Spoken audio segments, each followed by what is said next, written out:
Magandang umaga mga kamotodik. So welcome back sa aking YouTube channel. So ngayon una sa lahat pasensya na dahil ngayon lang ulit ako nakapag-vlog at nakapagbagi ng tutorial. So ngayon maraming salamat po sa sumusuporta sa aking YouTube channel at sa patuloy pong nanonood sa aking mga vlogs, no. So maraming salamat po. So ngayon sa video na to mga kamotodik ay ang i-share ko naman dito tungkol ito sa charging ng motor. So marami kasing nagpapagawa sa akin tungkol sa charging. So may mga kadalasan mga napupundi yung mga ilaw ng kanilang motor. So iniisip nila baka grounded yung yung kanilang motor. So pwede rin naman yun dahil sa grounded ka mapupundi yung mga ilaw. Pero iba kasi ang i-share ko ngayon tungkol ito sa voltahe ng motor or ng charging ng motor na isinusupply ng regulator sa ating battery at sa ating mga ilaw. So ngayon una na meron dito sa harapan natin ay stator coil, regulator at battery. Mga kamotodik, unahin natin itong stator coil, no. So dito sa stator coil, tuturo ko sa inyo kung paano malalaman kung goods pa yung inyong stator coil. So itong stator coil na to mga kamotodik ay pang pang full wave o kaya pang Rossi 110 na DC supply or battery operated. Itong stator na to, full wave charging to. So iba naman yung sa XRM 110 saka sa mga TMX 155 na mga hindi pa naka full wave. So iba rin itong pang full wave na stator coil. Ayan puro lang sa mga light coil, no. So wala siyang primary coil or yung dito yung kanyang AC supply. So pang battery operated tong stator coil na nasa harapan natin. So meron din tayong regulator, ayan, 5 wires, pang rin to, full wave charging din to. Ayan, pang full wave. So ngayon unahin natin dito sa stator. Kung mapapansin nyo, 4 na wire lang itong meron dito. Itong blue na may light na white, ito yung sa pulser. At ito meron dalawang dilaw na wire, ito yung sa kanyang charging. So meron green, ito yung kanyang ground. So ngayon mga kamotodik, kung mapapansin nyo, dalawang dilaw para sa charging nya. Okay lang naman to kahit magkabaliktad ang pagkabit mo dito sa regulator. So walang problema yan dahil ito yung dalawa na to para ito sa charging nya. So yung pang XRM 110 kasi na stator coil, meron yung wires na dilaw at saka puti dahil nga hindi pa yun naka full wave. So sa pag-check ng mga ganitong stator coil mga kamotodik, para malaman natin kung goods pa yung kanyang charging o kung gumagana pa, gagamitan nyo ng test light. So ang isang clamp ng test light nyo, ilalagay nyo dito sa isang dilaw at yung positive naman ng test light nyo dito naman sa isang dilaw.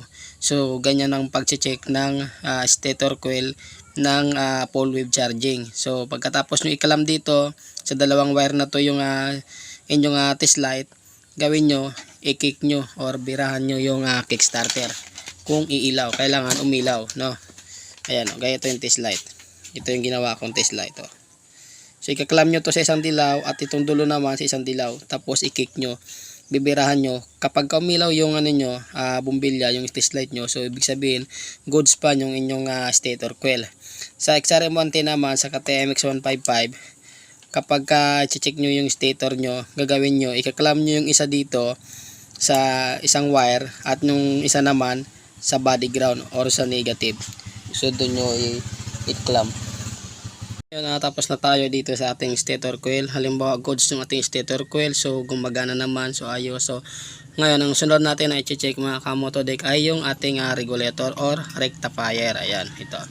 So para saan ba ang rectifier mga kamotodik? So ang rectifier ay ito yung nagko-control sa charging or sa kuryente na binibigay ni stator coil. Dahil hindi po pwedeng walang regulator or sira ang regulator. Dahil pag sira ang regulator mo, hindi magcha-charge yung battery mo o kaya naman mag-overcharge. So pag nag-overcharge ang regulator mo, pag over yung binibigay na supply sa ating battery, ay pwedeng masira yung battery mo, yung CDI mo at yung mga bombilya or yung ilaw mo, lahat yun ay masisira, mapupundi yun. So yun ang magiging problema kapag itong regulator mo ay nag-overcharge. So kaya nga meron tayong regulator na 12 volts dahil kailangan ang isusupply ng regulator na kuryente sa battery ay 12 volts lang din. So hindi po pwedeng sumobra ng 24, so hindi po pwede yun. So okay lang yung mag 12 to 14 volts, so okay pa yun. So pagka stator coil lang naman, alam mo hindi natin ginamitan ng regulator, stator coil ang ating dinirekta sa ilaw, hindi rin po pwede, mapupundi yung ating mga ilaw dahil malakas ang voltahe na lumalabas dito sa stator coil. So hindi po pwede, kaya kailangan natin ng regulator, no? So ngayon ito ang rectifier, para malaman nyo kung buo or ayos pa yung ating rectifier. So ganito lang din ang pagkabit nito sa stator. Makikita nyo dito sa stator may dalawang dilaw na wire. Halimbawa naman itong isa ay puti o kaya pink, walang problema, parehas lang din yun. So itong dalawang wire na to, itong dalawang dilaw, kakabit nyo naman dito sa dalawang wire ng regulator, itong color yellow at color pink. Yan. So minsan pink to, minsan puti, minsan naman yellow, parehas. So iisa lang yon, parehas lang din yon. So itap nyo itong dalawa na to. Yan. Ito sa stator coil, ikabit nyo dito sa regulator, itong wire na to, pagsamahin nyo yan. Pero okay lang naman yan kahit magkabaliktad. So walang problema yan kahit alin nyo sa dalawa na yan, kahit magkabaliktad, so walang problema. So ayun, pagka naikabit nyo na itong dalawa na to, meron ka makikitang color itim dito na wire sa regulator mo. Kailangan ikabit mo rin to sa accessories wire ng motor, o kaya naman pagsamahin mo na itong dalawa, itong pula sa itim. Yan, balatan mo to, pagsamahin mo itong dalawa na to. Yan.